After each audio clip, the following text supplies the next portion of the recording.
Breaking news యూపీలోని అయోధ్య రామ మందిరానికి బెదిరింపు ఈమెయిల్స్ వచ్చాయి. మందిరాన్ని బాంబులతో పేల్చేస్తామని కలెక్టర్లకు గుర్తు తెలియని దుండగుల నుంచి మెయిల్స్ వచ్చాయి. దీంతో అయోధ్య సైబర్ క్రైమ్ పోలీస్ స్టేషన్లో కేసు నమోదైంది. ఫిర్యాదు అందుకున్న పోలీసులు దర్యాప్తు ప్రారంభించారు.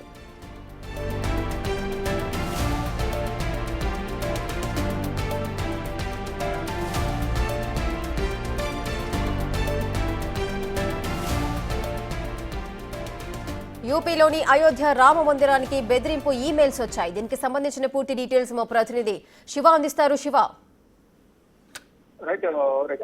యూపీలోని అయోధ్య రామ మందిరానికి బెదిరింపు ఈమెయిల్ వచ్చింది. ఈ నేపథ్యంలోనే అయోధ్య రామ మందిర నిర్వాహకులు భద్రతను కట్టుదిట్టం చేశారు. యూపీ ప్రభుత్వం కూడా ఈ మెయిల్ రావడంతో అలర్ట్ అయింది. ఉగ్రవాద ముప్పు దృష్ట్యా ఇప్పటికే అయోధ్యలో ప్రత్యేకమైన భద్రత ఏర్పాట్లు చేశారు. రామాలయం చుట్టూ తన చుట్టుపక్కల ప్రాంతాల్లో కూడా భద్రతా వ్యవస్థ భారీగా ఏర్పాటు చేశారు. ఇది మాత్రమే కాదు, మొత్తం ఆ ప్రాంతం కూడా యాంటీ డ్రోన్ వ్యవస్థతో అమర్చబడింది. మరోవైపు రామ మందిర నిర్మాణ కమిటీ చైర్మన్ దుతేంద్ర మిశ్రా కూడా దీనికి సంబంధించి వ్యాఖ్యలు చేశారు. రామ జన్మభూమి తీర్థక్షేత్ర ట్రస్ట్ కు అనుమానాస్పద మెయిల్ వచ్చింది. ఈ మెయిల్ లో రామాలయ భద్రత గురించి ట్రస్ట్ కు హెచ్చరిక కూడా పంపించారంటూ కూడా తెలియజేశారు. ఇక ఈ మెయిల్ పై ట్రస్ట్ దర్యాప్తు ప్రారంభించినట్టు కూడా తెలియజేశారు. ఇక భద్రతా సంస్థలు, జిల్లా పోలీసు పరిపాలనా బృందం కూడా అప్రమత్తమైంది. మెయిల్ ఎక్కడి నుంచి వచ్చింది, ఎవరు పంపించారనే విషయాలపై విస్తృతంగా దర్యాప్తు కొనసాగిస్తున్నారు. అయోధ్య ట్రస్ట్ కు వచ్చిన అనుమానాస్పద మెయిల్ కు సంబంధించి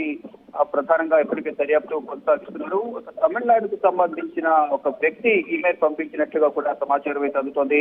అయోధ్య రామాలయాన్ని పేల్చేస్తామని బెదిరింపులు రావడం ఇదే మొదటిసారి కాదు. దీని ముందు కూడా ఆలయంపై దాడి చేస్తామని అనేక సార్లు బెదిరింపులు వచ్చాయని కూడా ప్రధానంగా చెప్తున్నారు. అంటే గతంలో 2024 సెప్టెంబర్ లో కూడా ఈ అయోధ్య రామాలయంపై బాంబు దాడి చేస్తామంటూ కూడా బెదిరింపు వచ్చిందనేది కూడా అయోధ్యకు సంబంధించిన ట్రస్టీలు చెప్తూ ఉన్నారు. ఉగ్రవాద ముప్పు దృష్ట్యా ఇప్పటికే అయోధ్యలో ప్రత్యేక ఏర్పాట్లు చేశారు భద్రత పరంగా. ఇప్పుడు మళ్ళా తమిళనాడుకు సంబంధించి ఒక వ్యక్తి ఈ ఈమెయిల్ పంపించారు. అది కూడా నేను అర్ధరాత్రి సమయంలో ఈ మెయిల్ వచ్చినట్టుగా గుర్తించారు. దానిలో భాగంగానే ఇటు యూపీ ప్రభుత్వం కూడా భద్రతను కట్టుదిట్టం చేస్తుంది. అయోధ్య రామాలయం చుట్టుపక్కల కూడా, అంటే గతంలో కూడా అయోధ్య రామాలయం సంబంధించి గతంలో కూడా బెదిరింపు కాల్స్ రావడం, మెయిల్స్ రావడంతో కట్టుదిట్టమైన భద్రతను ఏర్పాటు చేసి ఎటువంటి అవాంఛనీయ పెట్టకుండా ఈ రామ మందిరానికి భక్తుల సంఖ్య రోజు దర్శనానికి వచ్చే భక్తుల సంఖ్య ఎక్కువ అవుతున్న నేపథ్యంలో అక్కడ భద్రతను కట్టుదిట్టం చేస్తూ కూడా ఎక్కడ ఎటువంటి ఇబ్బంది కలగకూడదు, రామాలయం వద్ద కూడా ఎటువంటి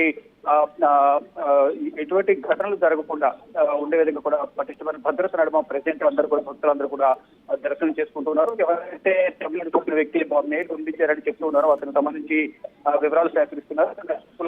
విచారించే రేఖ. Right, thank you Shiva, thanks for the details.